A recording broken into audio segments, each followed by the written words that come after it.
지금 많이 추우신가요? 아닌가요? 근데 왜 저는 이렇게 추운 것처럼 떨리죠? 네. 제가 저기서 이렇게 앉아 있는데 떨리더라고요. 그래서 이 떨림이 어떤 떨림일까를 좀 혼자 묵상해 보았습니다. 이 떨림이 여러분들 앞에 서 있는 사람들 앞에 서 있어서의 떨림이 아니라 하나님 앞에 하나님 말씀 붙들고 나아가기 때문에 떨리는 것이다 라는 마음을 주시더라고요. 그러니까 그런 마음이 드니까 이 떨림이 사라져서는 안 되겠다 라는 생각이 들었습니다. 그래서 하나님께서 주시는 이 떨리는 마음이 매일매일 말씀을 들고 성도 여러분들 앞에 설 때에 항상 있기를 우리 함께 기도해 주시면, 저를 위해서도 그렇고 말씀을 붙들고 앞에 서시는 모든 교역자분들을 위해서도 그렇고 그 떨림이 사라지지 않을 수 있도록 기도해 주시면 감사하겠습니다. 제가 계속해서 요엘서에 대한 말씀을 나누고 있습니다. 이 요엘서에 대한 말씀을 나누면서 계속 말씀드린 것 같이 이 당시 이스라엘 백성들은 회개가 필요한 그런 사람들이었습니다. 이스라엘 사람들은, 이 유다 백성들은 우상 숭배라는 이 하나님이 아닌 다른 것들을 신처럼 이렇게 받들고 제사를 지냈던 그 죄들로 인하여서 하나님으로부터 돌아선 자들이었습니다. 그렇기 때문에 하나님으로부터 멀어진 사람들이었고 하나님과의 관계가 끊어진 사람들이었습니다. 그래서 그들에게는 회개가 필요했습니다. 회개가 무엇인가요? 죄로부터 돌이켜서 하나님에게로 돌아서는 것이 회개입니다. 그동안 가까이 하였던 죄를 멀리하고 하나님께로 돌아서는 것, 하나님께로 돌아가서 하나님과의 그 끊어진 관계를 다시 회복하는 것이 회개입니다. 12절, 오늘 우리가 읽은 12절 말씀을 함께 보면 좋겠습니다. 제가 읽겠습니다. 여호와의 말씀에 너희는 이제라도 금식하고 울며 애통하고 마음을 다하여 내게로 돌아오라 하셨나니. 아멘. 12절에서 여호와 하나님께서 이렇게 말씀하십니다. 내게로 돌아오라. 이어서 13절에서도 똑같이 말씀하십니다. 13절도 제가 읽겠습니다. 너희는 옷을 찢지 말고 마음을 찢고 너희 하나님 여호와께로 돌아올지어다. 아멘. 하나님께로 돌아오는 것, 하나님께로 돌아가는 것, 이것을 우리는 회개라고 합니다. 하나님께로 돌아가는 것, 그것은 그저 단순하게 자신의 잘못을 부르짖는 입술의 고백만을 의미하지는 않습니다. 회개의 부르짖음과 함께 하나님께로 우리의 모든 것들이 돌아가야 하는 것입니다. 울며 애통하는 것과 함께 마음을 다하여서 우리의 삶으로 하나님께 돌아가는 그러한 믿음의 모습이 있어야 한다는 것입니다. 회개는 헬라어로 메타노이아라고 합니다. 이 메타노이아라는 단어는 마음의 변화를 의미합니다. 마음의 변화는 행동의 변화, 우리의 삶의 변화를 함께 가져옵니다. 진정으로 회개한 이들은 마음의 변화가 있는 이들이고, 마음의 변화가 있는 그러한 이들의 삶은 그 삶을 또한 하나님께로 돌아가는 그런 변화된 삶을 살아가게 된다라는 것입니다. 회개한 이들은 계속해서 이 죄와 함께, 죄와 가까이, 죄의 곁에 머물러 있을 수 없습니다. 그 죄로부터 벗어나고자, 그 죄로부터 멀어지고자, 그 죄를 끊고자 하는 모습이 있다라는 것입니다. 그것이 회개한 사람들의 모습입니다. 여전히 죄와 함께 있다면, 여전히 그 죄를 가까이 하고 있다면, 죄로부터 멀어지고자 하는 그런 모습이 없다면 그것은 진정으로 회개한 자들이다라고 말할 수 없을 것입니다. 이런 회개, 우리가 그 죄로부터 돌아서는, 그래서 하나님께로 돌아가는 이 회개는 우리가 이 죄를 깨달았을 때 바로 해야 하는 것입니다. 요엘 선지자는 여호와의 날, 이 곧 심판의 날이 올 것에 대해서 유다 백성들에게 경고하면서 예언합니다. 그날이 얼마나 두렵고 무서운 날이 될 것인지를 이야기합니다. 그 두렵고 무서운 날을 마주하지 않기 위해서 그 날을 직접 마주하기 전에 하나님께로 돌아오라라고 합니다. 그런데 우리가 12절을 다시 한번 보면 좋겠습니다. 이번에는 우리 함께 읽겠습니다. 12절입니다. 여호와의 말씀에 너희는 이제라도 금식하고 울며 애통하고 마음을 다하여 내게로 돌아오라 하셨나니. 아멘. 이 12절에서 눈에 띄는 표현이 있습니다. 다 눈에 띄시겠지만 제 눈에 띄는 한 표현이 있습니다. 그것이 무엇이냐면 이제라도 라는 것입니다. 이제라도. 하나님께서는 유다 백성들의 죄에 진노하시면서 그들에 대한 심판을 선포하시지만 이제라도 여호와 하나님 자신에게로 돌아올 것을 말씀하고 계시는 걸 우리는 볼 수가 있습니다. 이제라도, 지금이라도 늦지 않았으니 더 늦기 전에, 더 늦어져서 하나님께서 말씀하시는 그 심판을 마주하기 전에 하나님께로 돌아오라는 것입니다. 비록 유다 백성들의 이 죄 때문에 하나님께서 그들을 심판하시고자 하시지만 이제라도 그들이 회개하여 하나님께로 돌아온다면 그들에 대한 하나님의 이 심판 계획을 멈추시고 그들을 향한 이 심판의 마음을 돌이키시겠다라고 말씀하시는 것입니다. 회개가 무엇이라고 말씀드렸습니까? 우리들의 마음, 우리들의 삶의 모습을 하나님께로 돌이키는 것. 우리가 우리들의 마음을, 우리들의 삶을 돌이키면 하나님께서 하나님의 마음을 돌이키신다는 것을 믿으시기 바랍니다. 하나님은 사랑의 하나님이십니다. 믿으십니까? 아멘. 그것을 믿는다면 우리 사랑의 하나님, 우리 하나님은 사랑의 하나님이시기 때문에 모든 사람들이 심판에 이르지 않고 멸망하지 않고 구원의 이르기를 원하시는 분이 바로 우리 사랑의 하나님이심을 믿으시기 바랍니다. 그래서 그 하나님께서는 끝까지 한 사람이라도 죄에 대해서 돌이켜서 하나님께로 돌아오기를 원하시고 바라시고 기다리고 계시는 것입니다. 더 늦기 전에 이제라도 하나님께로 돌아오면 하나님은 그 죄인들의 죄를 용서하시고 구원을 허락하시는 분이십니다. 에스겔서에서 이렇게 기록하고 있습니다. 에스겔 18장 21절과 22절 말씀인데요. 우리 함께 읽어보겠습니다.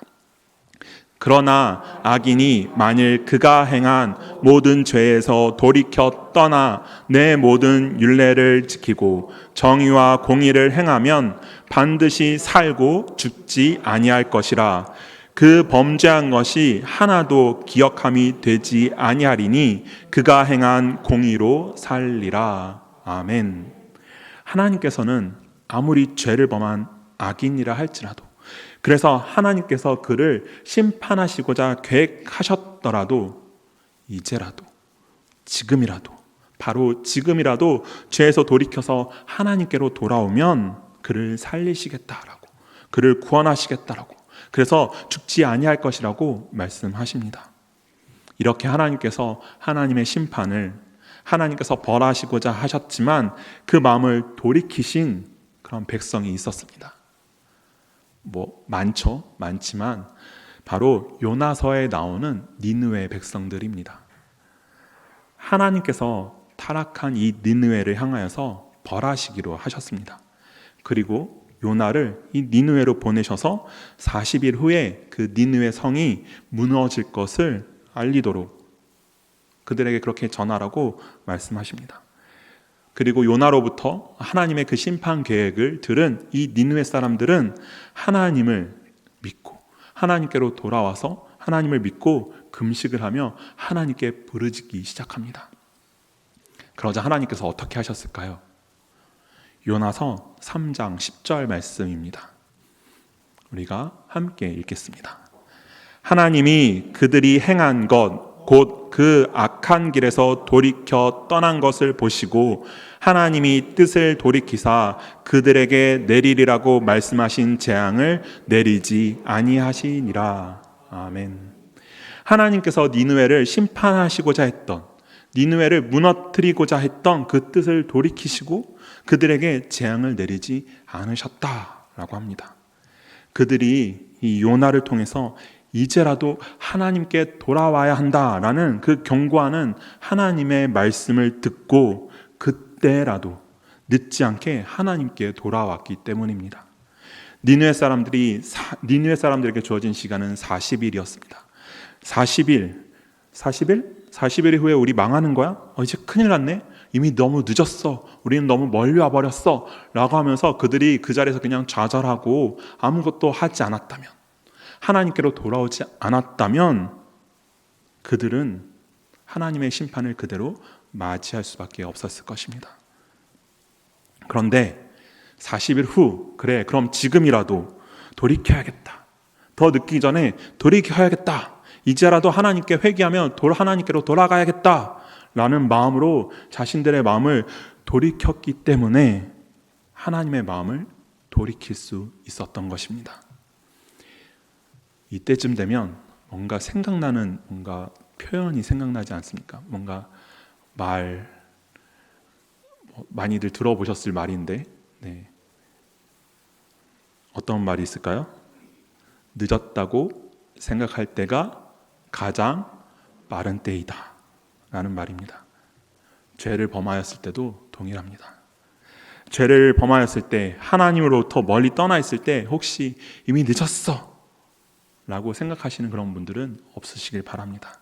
바로 그때가 하나님께로 돌아가기에 가장 빠른 때임을 기억하시고 하나님께로 돌아가는 우리 모두가 되기를 바라고, 또한 우리 주변에서 여전히 하나님을 알지 못한 채 하나님을 떠나 있는 그런 영혼들이 있다면 그들에게도 아직 늦지 않았어. 지금이라도 하나님께 돌아가자. 하나님께 돌아가야 해 라고 말할 수 있는, 그렇게 하나님을 전할 수 있는, 하나님의 마음을 전할 수 있는 그런 우리 수원명성교회가 되기를 원합니다. 혹시 요즘 하나님과의 관계가 서먹서먹하십니까? 죄로 인하여서 이 죄를 가까이 하면서 하나님과의 사이가 멀어지고 있는 분 계십니까? 또는 하나님과의 관계가 멀어지면서 죄를 더욱 가까이 하고 계시는 분 계시나요? 이제라도, 바로 지금이라도 그 죄를 끊고 바로 하나님께로 돌아서는 우리 모두가 되기를 원합니다. 하나님은 지금, 바로 지금 우리가 돌아서기를 기다리고 계십니다.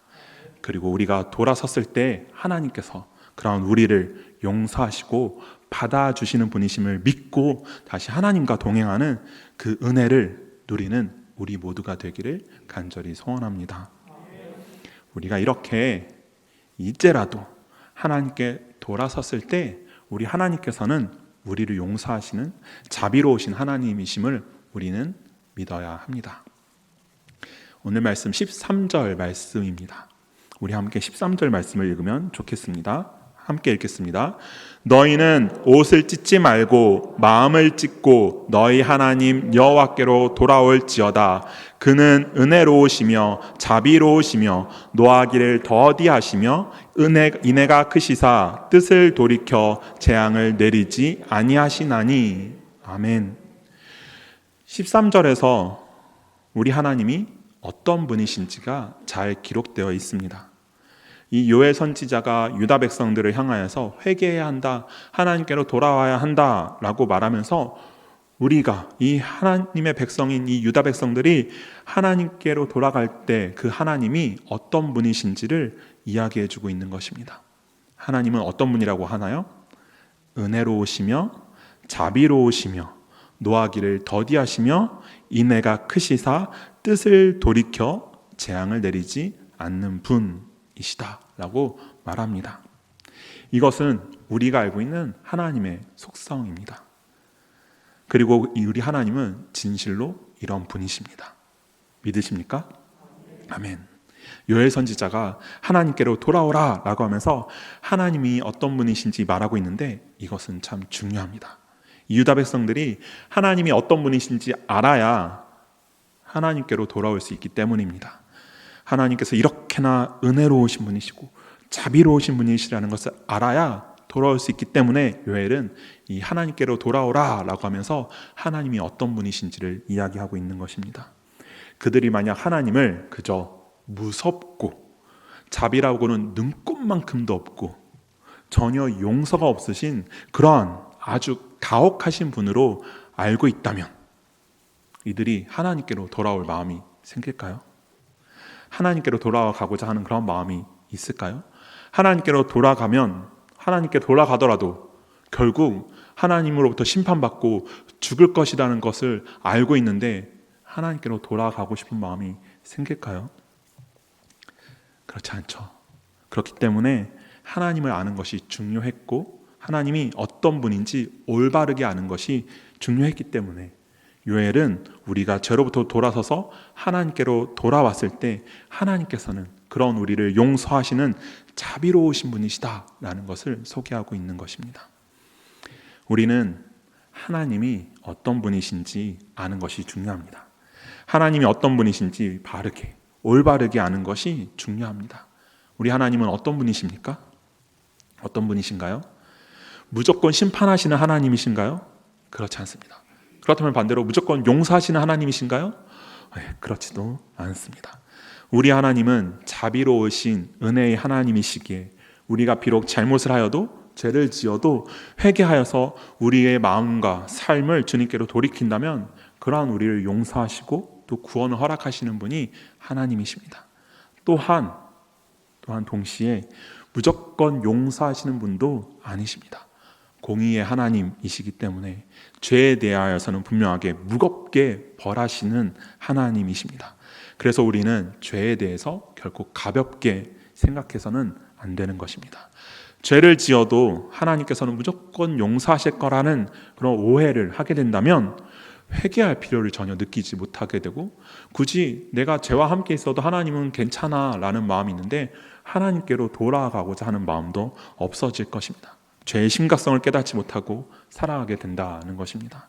이렇게 하나님을 잘못 알고 오해하면서 산다면 이 죄 가운데 그저 방탕하게 살아갈 수밖에 없을 것입니다. 그래서 우리는 하나님을 바로 아는 것이 중요합니다. 하나님의 성품과 하나님의 뜻과 하나님의 마음을 바로 아는 것이 중요하다는 것입니다. 하나님의 공의를 바르게 알고 이해한다면 우리는 분명히 이 죄를 멀리할 것이고 거룩하고 정결한 삶을 살고자 할 것입니다. 또한 하나님의 자비로우심을 바로 안다면 연약하고 부족한 우리라도 우리가 하나님을 찾을 때에 하나님께로 돌아올 때 하나님께서는 그런 부족한 우리를 만나주시고 그 돌아온 우리를 받아주시고 또한 약한 우리에게 힘 주시고 능력 주시는 분이심을 깨달아 알 수 있을 것입니다. 호세아서 6장 3절에 이런 말씀이 있습니다. 우리가 지난 주일에도 한번 2부 예배 때 읽었던 말씀이긴 한데요. 호세아서 6장 3절 말씀입니다. 우리가 함께 읽겠습니다. 그러므로 우리가 여호와를 알자. 힘써 여호와를 알자. 그의 나타나심은 새벽 빛같이 어김없나니 비와 같이 땅을 적시는 늦은 비와 같이 우리에게 임하시리라 하니라. 아멘. 이 여호와를 알기 위해서 힘써야 한다라는 호세아 선지자의 메시지입니다. 우리 성도들은 여호와 하나님을 알기 위해 힘써야 합니다. 노력해야 합니다. 끊임없이 최선을 다하여서 하나님을 알고자 해야 합니다. 그래야 그 하나님께 우리가 알게 된 그 하나님께 돌아와서 하나님의 백성으로 하나님의 자녀로 올바른 믿음의 삶을 살아갈 수 있습니다. 그런데 여호와를 알아야 한다는 이 말에서 안다는 것은 그저 단지 지식적인 것을 말하는 것이 아닙니다. 하나님에 대한 그 정보를 습득하는 것 정도의 수준을 말하는 것이 아니다라는 것은 우리 모두가 알고 있을 것입니다. 그럼 무엇을 아는 것이 하나님을 아는 것일까요? 바로 하나님의 마음, 우리를 향한 하나님의 백성을 향한 하나님의 자녀들을 향한 이 하나님의 마음, 그리고 하나님의 뜻, 하나님의 계획, 이것들을 우리가 그저 머리가 아닌 마음으로 알아야 한다는 것을 의미합니다. 그래서 온전히 그것을 마음으로 알게 된 우리가 온전히 하나님의 뜻대로 하나님의 자녀인 우리에게 하나님께서 원하시는 뜻이 무엇인지 하나님이 우리에게 어떤 마음을 갖고 계시는지 알고 그 뜻대로 행하는 모습이 우리에게 있어야 하는 것입니다. 우리가 하나님이 어떤 분이신지 알고 하나님께로 우리의 마음과 삶을 돌이킨 후에는 하나님의 뜻대로 살아가는 그러한 믿음의 자녀된 모습이 있어야 하는 것입니다. 여호와께로 돌아온 우리가, 회개하여서 마음을 하나님께로 돌이킨 우리가 이제 해야 할 일은 우리의 삶을 하나님이 원하시는 삶으로 새롭게 변화시키는 것입니다. 그래서 하나님과 함께하는 삶, 하나님으로 인해서 하나님께서 원하시는 삶으로 새롭게 변화된 삶을 우리는 살아야 할 것입니다. 그것이 하나님께로 돌아온 자들의 삶의 모습인 것을 우리 모두가 기억하기를 원합니다. 우리는 이제 하나님이 은혜의 하나님이시고 자비의 하나님이시고 인애의 하나님이시고 사랑의 하나님이신 것을 알았습니다. 우리가 그러한 하나님을 안다면 이제 하나님께로 돌아가는 것을 주저할 이유가 전혀 없습니다. 그렇게 하나님을 바로 아는 것이 우리 믿음의 사람들에게는 참 중요한 것입니다. 알아야 돌아갈 수 있기 때문입니다. 하나님을 바로 알수록 우리의 삶은 더더욱 하나님과 함께하는, 하나님과 동행하는 은혜의 삶으로 변화될 것임을 기대하고 소망하면서 하나님과 함께하는 그러한 믿음의 삶을 살아가는 우리 수원명성교회 성도 여러분들이 다 되시기를 간절히 소원합니다. 하나님을 바로 아십시오. 그리고 그 하나님께로 돌아서십시오. 그 변화된 삶이 가장 축복된, 복된 삶인 것을 믿으시기 바랍니다. 기도하겠습니다.